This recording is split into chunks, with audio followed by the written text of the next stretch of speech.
VAT र कर कार्यालयको फाइन तिर्नुभएको छ भने तपाईसँग हुनै पर्ने मोबाइल एप ई-कागजपत्र हो। ल अब ई-कागजपत्र कसरी चलाउने हो हेर्नुहोला है त। होम स्क्रिनमा रहेको कम्प्लायन्स रिमाइन्डर सिस्टमको मुनिपट्टि रहेको बिजनेस सेक्सनमा क्लिक गर्नुहोस्। त्यसपछि तल रहेको एड बिजनेस बटनमा क्लिक गर्नुहोस्। अब तपाईहरूको स्क्रिनमा आउनेछ एउटा फर्म र यस फर्ममा तपाईहरूले आफ्नो बिजनेस सम्बन्धी जानकारीहरू भर्नुपर्ने हुन्छ। बिजनेस नेमको सेक्सनमा तपाईले आफ्नो बिजनेसको नाम लेख्नुहोला। त्यसको तल रहेको रेजिस्ट्रेसन डेटको सेक्सनमा तपाईले आफ्नो कम्पनी कहिले रेजिस्टर गर्नुभएको हो त्यो हाल्नुपर्ने हुन्छ। अब बिजनेस टाइपमा क्लिक गर्दा तपाईले 3 वटा अप्सनहरू देख्नुहुनेछ। यदि तपाईको वस्तुको कारोबार छ भने गुड्स छान्नुहोला। यदि तपाई होटल, रेस्टुरेन्ट आदि व्यापार गर्नुहुन्छ भने गुड्स एन्ड सर्भिस छान्नुहोला। यदि तपाईको सेवामुखी व्यवसाय छ भने सर्भिस छान्नुहोला। अब बिजनेस रेजिस्टर्ड एटमा गएर तपाईको बिजनेस पहिलो पटक कुन निकायमा रेजिस्टर भएको छ त्यो अप्सन छान्नुहोस्।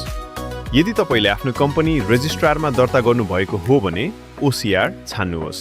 यदि घरेलुमा दर्ता भएको छ भने घरेलु छान्नुहोस्।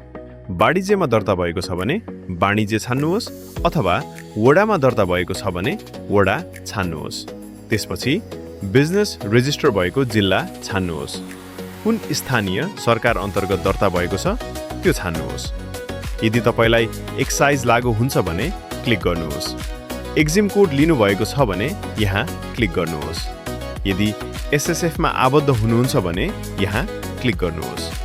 यदि तपाईको बिजनेस भ्याटमा छ भने क्लिक गर्नुहोस्। मासिक भ्याट रिटर्न भर्नुहुन्छ भने मन्थलीमा क्लिक गर्नुहोस्। चौमासिक भर्नुहुन्छ भने 4 मन्थलीमा क्लिक गर्नुहोस्। अन्तिममा वार्षिक अनुमानित कर 7500 भन्दा बढी हुन्छ भने यहाँ क्लिक गर्नुहोस्। अब एड क्लिक गर्नुहोस्।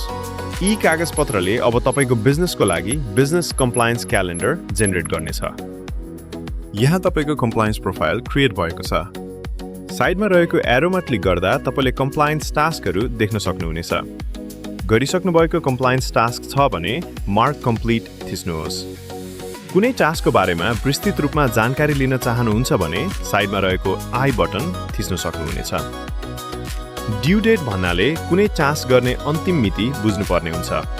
ई कागजपत्रले नोटिफिकेसनको माध्यमबाट कुनै ड्यू डेट आउनुभन्दा 7 दिन, 3 दिन र 1 दिन अगाडि सम्झाउनेछ।